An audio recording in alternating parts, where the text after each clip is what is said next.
ఒకరోజు ధర్మరాజు శ్రీకృష్ణ భగవానునితోటి, శ్రీకృష్ణ, వాసుదేవ, యశోదానందన, నీకివే నా భక్తిపూర్వక నమస్కారాలు.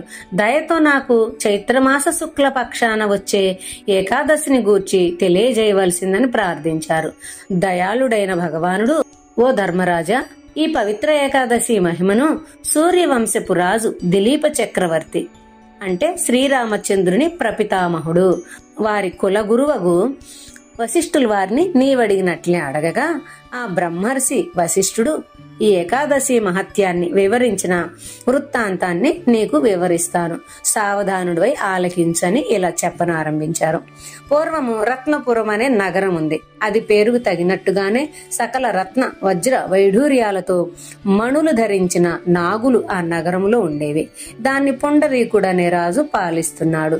ఆ నగరంలో గంధర్వ, కిన్నెర, అప్సరసలు ఎక్కువగా నివసిస్తున్నారు. ఆ గంధర్వుల్లో లలితుడనేవాడు లలిత అనే అందమైన నర్తకిని భార్యగా వరించి నివసిస్తున్నారు. వారు పరస్పర అపేక్షతో చిలుక గోరువంకల్లాగా సర్వ సౌభాగ్యాలతో సంతోషంగా ఉన్నారు. ఒకరోజు పుండరీకుని ఆస్థానంలో గంధర్వాంగనుల నృత్యం జరుగుతుంది. దానిలో లలితుడొక్కడే పాడుతున్నాడు. అక్కడ భార్య లేకపోవటం వలన అతని దృష్టి భార్యపై ఉండటం వలన పాట శృతి లయలు తప్పింది.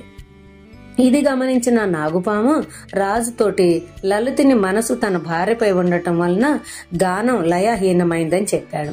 ఇది విని రాజు తన సమక్షానే ఏమాత్రం భయం లేకుండా భార్యపై ఆలోచనలతో తప్పుగా పాడినందుకు క్రోధంతో లలితునిపై కోపించి, ఓ ద్రోహి, రాజభయం లేకుండా భార్య యందు మనస్కుడువైన నీకు వెంటనే నరమాంస భక్షకుడు కమ్మని శపించారు.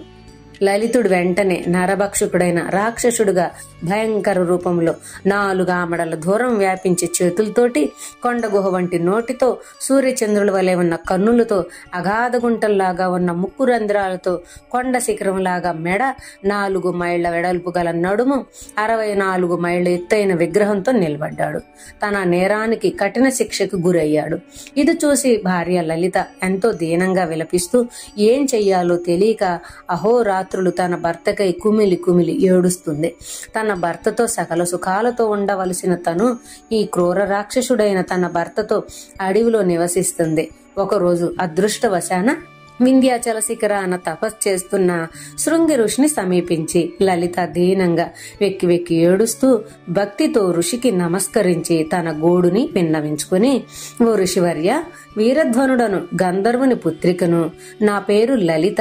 నా భర్త రాజైన పుండరీకుని శాపానికి గురయ్యి క్రూరమైన రాక్షస రూపంలో తిరుగుతున్నాడు. నేను నగరంలో ఉండలేక నా పతితోడిదే లోకమని నా భర్త లలితుడిని వెంబడించి ఈ అడవుల్లో తిరుగుతున్నాను. ఓ బ్రాహ్మణోత్తమ, మా పూర్వకర్మ ఎట్టిదో గాని గొప్ప శిక్షల పాలై ఇళ్ళు వాకిలి వదిలి అడవులు పాలయ్యాము. నా భర్త నిజస్వరూపం ధరించి మళ్లీ మేము సుఖించే మార్గం తెలియజెప్పండి. ఏ పవిత్ర వ్రతం ఆచరిస్తే మాకు ఈ ఆపద తొలగిద్దో దయతో తెలియజెప్పండి అని ప్రార్థించింది.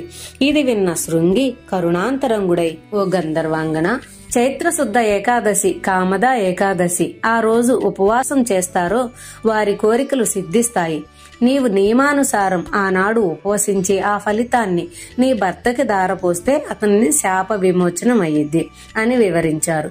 ఇది విని లలిత సంతోషంతో ఋషి వద్ద సెలవు తీసుకుని కామద ఏకాదశి రాగానే ఉపవసించి జాగరణ చేసి ద్వాదశి రాగానే ఆమె శృంగి ఋషి వద్దకెళ్లి శ్రీ మహావిష్ణువును స్మరిస్తూ ఇలా అంది, నేను భక్తిపూర్వకంగా కామద ఏకాదశి నాడు ఉపవాసమున్నాను.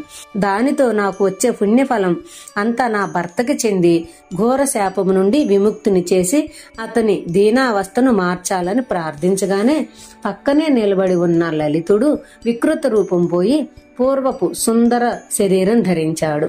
లలితుడు భార్య లలిత ఆ ఋషివర్యునికి పాదాభివందనం చేసి ఆశీర్వాదాలు తీసుకుని వారి నగరానికి చేరి పూర్వం కన్నా మిన్నగా సుఖ సంతోషాలతో ఉన్నారు.